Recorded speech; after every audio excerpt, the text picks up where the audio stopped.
नमस्कार मित्रांनो, रामायणाचा पुढचा भाग.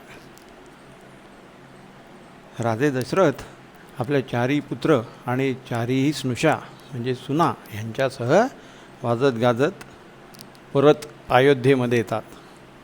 तिन्ही राण्या चारी मुलांचं आनंदाने स्वागत करतात आणि त्यांना प्रेमाने त्यांची दृष्ट काढून राजवाड्यात घेऊन जातात. अयोध्येमध्ये तर काय आनंदी आनंद असतो. आधीच चारीही राजकुमार सर्वांचे अत्यंत लाडके आवडते असतात. आता त्याच्यात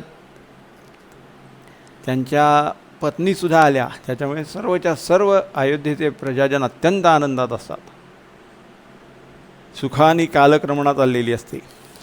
काही दिवस जातात असेच आणि एके दिवशी दशरथ महाराजांच्या लक्षात येतं की आता आपण वृद्ध व्हायला लागलेलो आहोत. तेव्हा ते असं ठरवतात की आपला जो राज्यकारभार आहे तो प्रभू श्रीरामचंद्रांच्या हाती सोपवू आणि आता आपण निवृत्त होऊ, राजवाड्यात आराम करू. सर्व राज्यकारभार बघायला राम समर्थ आहे. आणि ते त्याप्रमाणे रामाला राज्याभिषेक करणार असल्याची घोषणा करतात. ही कैकेयी म्हणून जी त्यांची तृतीय पत्नी असते, तर तिने राजे दशरथ जेव्हा शंभरासूर म्हणून एका असुराबरोबर युद्ध करायला गेलेले असतात, तेव्हा त्यांच्या रथाचं चाक निखळायला लागलेलं असतं. तेव्हा तिथे स्वतःचा हात घालून रथाला आधार देऊन त्यांची फार मदत केलेली असते आणि केवळ तिच्यामुळे शंभरासुराविरुद्धचं युद्ध ते जिंकू शकतात. म्हणून तेव्हा त्यांनी प्रसन्न होऊन तिला 2 वर मागायला सांगितलेले असतात. ते ती कैकेयी म्हणते मला हवे तेव्हा मी ते वर मागून घेईन. राजे दशरथ म्हणतात ठीक आहे. आता रामांच्या राज्याभिषेकाची तयारी सुरू झाली. तेव्हाच योगायोगाने काय झालेलं असतं, भरत आणि शत्रुघ्न हे दोघेही कैकेयी देशामध्ये कैकेयीच्या भावाकडे मामाकडे गेलेले असतात. आणि त्याचवेळी राजे दशरथ रामाला राज्याभिषेक करायची घोषणा करतात. कैकेयीची एक दासी असते मंथरा म्हणून. तिला कुबड असतं पाठीला, पण ती कैकेयीची अत्यंत विश्वासू दासी असते. जेव्हा आता भरत आजोळी गेलेला आहे, अयोध्येत नाही, आणि त्याचवेळी राजे दशरथांनी रामाला राज्याभिषेक करायची घोषणा केली, त्यामुळे भरताला राज्याभिषेक होणार नाही म्हणून या मंथरेच्या पोटात दुखायला लागलेलं असतं. कारण ती कैकेयी देशावरून आलेली असते, ती कैकेयीची दासी असते. त्याच्यामुळे साहजिकच तिचा ओढा भरताकडे जास्ती असतो. पण हेच तिच्या काय किंवा कैकेयीच्या काय कोणाच्याच लक्षात येत नाही की लक्ष्मण, भरत आणि शत्रुघ्न हे प्रभू श्री रामचंद्रांच्या पायाचे दास असतात, मनोभावे झालेले असतात ठाच. त्याच्यामुळे त्यांना स्वतःला कधीही प्रभू श्री रामचंद्रांना डावलून कुठलीही गोष्ट केली गेली तर आवडणार नसतं. पण हे कोणाच्याच लक्षात येत नाही या दोघींपैकी. आणि मंथरा कैकेयीच्या मनात भरवायला सुरुवात करते, अगं भरत तिकडे आजोळी गेलेला आहे आणि त्याचवेळी राजे दशरथांनी रामाला राज्याभिषेक करायची घोषणा केली. काहीतरी काळबेर आहे, हे तुझ्या लक्षात यायला हवं. वास्तविक तू त्यांची आवडती राणी आहेस. तिचे हे विचार सुरुवातीला कैकेयीला पटत नाहीत, रुचत नाहीत. ती तिकडे दुर्लक्ष करायचा प्रयत्न करते. पण मंथरा सातत्याने तिच्या मनावर बिंबवायचा प्रयत्न करते आणि शेवटी तिच्या मंथरेच्या प्रयत्नांना यश येतं. आणि कैकेयीसुद्धा सापत्न भावाने रामाला डावलून जर भरताला राज्याभिषेक झाला तर अधिक चांगलं ह्या विचाराने ग्रासली जाते. दुसऱ्या दिवशी रामाचा राज्याभिषेक असतो आणि आदल्याच दिवशी रात्री जेव्हा आपली सर्व कामं आटोपून राजे दशरथ परत येतात, तेव्हा कैकेयी त्यांची आवडती राणी असते. ते आल्याबरोबर प्रथम कैकेयीच्या महालात जात असत. पण कैकेयी त्या दिवशी त्यांची दृश्य काढायला निंबलवून ओवाळून टाकायला आली नाही, म्हणून ते चौकशी करतात कैकेयीच्या दासींच्याकडे, काय कैकेयी का नाही आली सामोरी आम्हाला. त्या म्हणतात ती आज कोपगृहामध्ये गेलेली आहे, आज काही तिने सगळं तिचं व्यवस्थित आवरलंही नाही, अत्यंत कोपाविष्ट झालेली आहे ती. राजे दशरथ कैकेयीला घाबरत असत. ती अत्यंत सुंदर होती आणि तेवढीच ती कोपाविष्ट लवकर व्हायची. तिला क्रोध लवकर यायचा आणि तिच्या नाकदुऱ्या काढता काढता राजे दशरथांच्या नाकी 9 यायचं. त्याच्यामुळे कैकेयी कोपागृहात गेली आहे कळल्याबरोबर राजे दशरथ चिंताक्रांत होतात. आता ठीक आहे, तिचा रुसवा फुगवा तर राण्यांचा काढला पाहिजे. ते जातात कोपागृहामध्ये आणि कैकेयीला विचारतात, अगं लाडके, तू अशी का रागावली आहेस? ती सुरुवातीला काहीच उत्तर देत नाही, पण जेव्हा राजे दशरथ तिला वारंवार विचारतात तेव्हा ती म्हणते, माझा मुलगा भरत जेव्हा आजळी गेलेला आहे, बरोबर नेमकी हीच वेळ साधून तुम्ही रामाला राज्याभिषेक करताय. आता 100 वध झाला तेव्हा तुम्ही मला 2 वर मागायला सांगितलेले होते, आठवत आहे का? आज मी ते दोन्ही वर मागून घेणार आहे. राजे दशरथ म्हणतात, माग की. राजे दशरथांना भीषण भवितव्याची कल्पनाच आलेली नसते आणि ती जेव्हा वर मागते, तिच्या त्या वर मागण्याच्या वचनांनाच त्या ब्राह्मणाचा राजे दशरथांना दिलेला शाप येऊन झगडतो. काही काय म्हणते राजे दशरथांना, तुम्ही दिलेल्या पहिल्या प्रथम वराप्रमाणे माझा मुलगा जो भरत आहे त्याला राज्याभिषेक व्हायला हवा, रामाला राज्याभिषेक होता कामा नये. आणि दुसऱ्या वराने मी असं मागणं मागते की भरताला राज्याभिषेक व्हायला हवा, पण त्याच्या आता रामाने ताबडतोब ह्या क्षणी आत्ता सर्व राजवस्त्र उतरून वनामध्ये निघून जावं आणि 14 वर्षांचा वनवास त्यांनी भोगायचा आहे. 14 वर्षांचा वनवास संपल्यानंतरच राम परत येईल आणि राम तिकडे गेल्यानंतर वनवासामध्ये भरताला राज्याभिषेक व्हायला हवा. ह्या 2 वरांच्याद्वारे मी ही मागणी मागून घेते. राजे दशरथांचा थरकाप होतो. उद्या माझा लाडका राम सिंहासनाधिष्ठित होणार या विचारांनी दिवसभर आनंदामध्ये हसलेले राजे दशरथ त्यांच्या अकस्मात वज्राघात होतो. ते म्हणतात, अगं तू हे काय मागतेस कैकेयी? राम तुझाही अत्यंत लाडका आहे आणि तू त्याला वनात पाठवणार 14 वर्ष. भरताला राज्याभिषेक, रामाच्या ऐवजी भरताला राज्याभिषेक करू सुद्धा, त्याचा काही प्रश्न नाही, पण रामाला 14 वर्ष वनवासामध्ये पाठवायचं, त्याच्याकडनं असा अपराध तरी काय घडला आहे हे तरी तू मला सांग. पण कैकेयी आता काही ऐकून घ्यायच्या मनस्थितीत नसते. ती म्हणते, मी जे काही सांगते ते तात्काळ अंमलात आणलं गेलं पाहिजे. आणि तिचा हा अट्टहास पाहून राजे दशरथ तत्काळ भूमीवरती कोसळतात. एखाद्या मत्स्याला, मीनाला म्हणजे माशाला पाण्याच्या बाहेर काढल्यानंतर परत पाण्यात टाकेपर्यंत त्याची अशी तडफड चालू असते. पाण्यातून बाहेर काढल्यामुळे त्याला श्वास घेता येत नाही. ह्या सर्वांना पाण्यातच श्वास घेता येतो माशांना. तद्वतच राजे दशरथांची परिस्थिती होते. ते आता जड निश्वास टाकायला लागतात. ते तिला परोपरीने विनवून सांगतात, काही तू बाकी काहीही मागून घे, पण माझ्या रामाला का 14 वर्ष वनवासाला का पाठवतेस? दशरथाला राज्याभिषेक करू आपण, माझा त्याला काहीच आक्षेप नाही आहे. फक्त राम मोठा आहे म्हणून मी रघुकुळाला शोभेलची घोषणा केली होती, पण तू जर अट्टास करत असशील तर आपण भरताला राज्याभिषेक करू आणि त्याच्यामध्ये रामसुद्धा काही आडकाठी करणार नाही. रामाला उलट आवडेल ते. माझा राम खूप मोठ्या हृदयाचा आहे, पण तू त्याला 14 वर्ष वनवासात नको पाठवूस. कैकेयी निष्ठुर हृदयाची होते. रामचरितमानसमध्ये स्त्रियांच्या हृदयात 8 दोष असतात म्हणून सांगितलेलं आहे. त्याच्यातला हा एक दोष आहे, कठोरपणा.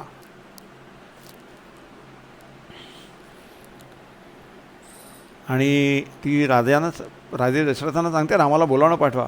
पण आता काहीही आज्ञा करायच्या पलीकडे गेलेले असतात दशरथ राजे. त्यांच्या मस्तकावर वज्राघात झालेला असतो, त्याच्यामुळे ते सावरलेले नसतात त्याच्यातनं. म्हणून ती दशरथ राजांचा जो सारथी असतो सुमंत, त्याला सांगते की रामाला बोलवून आणा.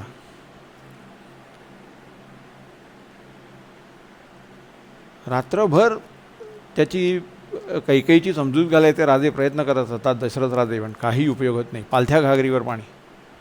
पहाट होते, प्रभू श्री रामचंद्र सर्व आवरून राज्याभिषेकाची तयारी करत असतात शांतपणे. आणि त्याचवेळी सुमंत येतात चिंताक्रांत मुद्रेने आणि मान खाली घालून त्यांना सांगतात आपल्याला राजे दशरथ बोलवत आहेत, कैकेयी माता बोलवते. त्यांना आश्चर्य वाटतं, इतक्या चिंताक्रांत मुद्रेने सुमंत का सांगतायत? चला जाऊ. राजे दशरथ आणि कैकेयी यांच्याकडे सुमंत आणि प्रभू श्री रामचंद्र येतात आणि आल्याबरोबर ते हात जोडतात. बघतात तर त्यांना वरती कुठे कोपागृहामध्ये प्रभू राजे दशरथ दिसतच नाहीत, म्हणून ते बघतात तर ते जमिनीवर पडलेले असतात. जड श्वासोच्छ्वास चालू असतो. ते फक्त रामाकडे केविलवाण्या नजरेने बघत असतात. त्यांना प्रकारच कळत नाही काही. आणि ते नजरेनीच कैकेयीला विचारतात काय झालं. तेव्हा कैकेयी सांगते, राजे दशरथांची अशी इच्छा आहे की राज्याभिषेक हा भरताला व्हावा आणि तू 14 वर्ष वनवासात जावंस. प्रभू श्री रामचंद्र म्हणतात ठीक आहे, पण त्याच्यासाठी इतका त्यांना क्लेश व्हायचं कारण काय? ही आज्ञा ते मला हातच सुद्धा देऊ शकले असते. ही मोठ्या माणसांची लक्षणं. त्याच्यामुळे त्यांच्या मनाला यत्किंचित सुद्धा क्लेश होत नाहीत. अरे माझा आत्ता मी राज्याभिषेक होणार होता माझा, त्याच्याऐवजी मला आत्ता वनात जायला सांगण्यात येते. हे काय आहे? आपण असतो तर आपण कोणीही त्या ठिकाणी नशिबाला दोष देत बसलो असतो, कपाळावर हात मारले असते. प्रभू श्री रामचंद्र सुखात नसतात बरं का. सुख हे प्रभू श्री रामचंद्रांच्या आश्रयाने असतं. प्रभू श्री रामचंद्र जिथे ज्या अवस्थेत जसे असतील ते सुखीच असतात. प्रभू श्री रामचंद्र बघतात राजे दशरथांच्याकडे, पण राजे दशरथ काहीच बोलत नाहीत. हीच त्यांची मूक आज्ञा आहे असं गृहीत धरून प्रभू श्री रामचंद्र दोघांनाही हात जोडतात, दोघांनाही वंदन करतात आणि म्हणतात ठीक आहे. तेव्हा कैकेयी सांगते, रामा तू वनात जातोयस तेव्हा वल्कलं धारण करून जायचीस, राजवस्त्र परिधान करून जायची नाहीस. प्रभू श्री रामचंद्र म्हणतात हो माते, मी वल्कलं धारण करूनच जाईन, तुझी आज्ञा शिरसा वंद्या. आणि ते स्वतःच्या आईला भेटायला जातात. माता कौसल्या तुळशी वृंदावनातल्या तुळशीला पाणी घालत असते. आत्ताच सूर्याला अर्घ्यदान देऊन झालेलं असतं आणि ती हिला पाणी घालून मनोभावे प्रदक्षिणा करत असते तुळशीला. तेवढ्यात प्रभू श्री रामचंद्र येतात. ते आनंदाने त्यांचं मस्तकावर हाण करते, ये रामा बैस. नाही माते, मी आता बसायला आलो नाही, मला आता अनुज्ञा दे. तिला काहीच कळत नाही, काय झालं, अनुज्ञा कसली देऊ तुला? आत्ताच मला राजे दशरथांच्याकडून 14 वर्ष वनवासाला जायची आज्ञा झालेली आहे, तेव्हा मी आता वनात चाललो आहे. राज्याभिषेक होईल भरताला आणि मी आता वनात जाणार. हे ऐकल्याबरोबर लक्ष्मण पुढे येतो. दादा हे काय सांगताय तुम्ही? हो लक्ष्मणा, आत्ताच मला राजे दशरथांनी आज्ञा केली, तातांनी आज्ञा दिली मला. लक्ष्मण म्हणतो मी येणार, तू जिथे जाणार असशील तिथे मी येणार. वास्तविक पाहतात दोघांची नवी लग्न झालेली असतात, पण ह्या असल्या कुठल्याही गोष्टीचा विचार मनात न येऊ देता लक्ष्मण सांगतो, दादा मी तुझ्याबरोबर वनात येणार. राम म्हणतो ठीक आहे, आता आम्ही सीतेला समजावून सांगतो आणि मग आपण वनात निघू. ते सीतेचा निरोप घ्यायला जातात. तेव्हा सीता म्हणते, हो नाथ तुम्ही मला टाकून कुठे कसे जाऊ शकता? 14 वर्ष तुमचा वियोग सहनच करू शकत नाही. एकदा आता तुमचे चरण दृढ धरलेले आहेत मी, आता ते ह्या जन्मे नाही जन्मोजन्मी सोडणार नाही. तुम्ही जिथे जाल तिथे मी येईन. प्रभू श्री रामचंद्र विचारतात, मातांची सेवा कोण करेल? इथे खूप दासदासी आहेत आणि 2 स्नुषाही आहेत, त्यांच्या 3 स्नुषा आहेत. मी जर तुमच्याबरोबर आले तर त्यांना काहीही कमी पडू देणार नाहीत. मी उर्मिला, मांडवी आणि श्रुतकीर्ती यांना चांगल्या प्रकारे ओळखते, त्या मनोभावे सर्वांची सेवा करतील. पण आपण मला तुमच्याबरोबर येण्यापासून थांबवू नका.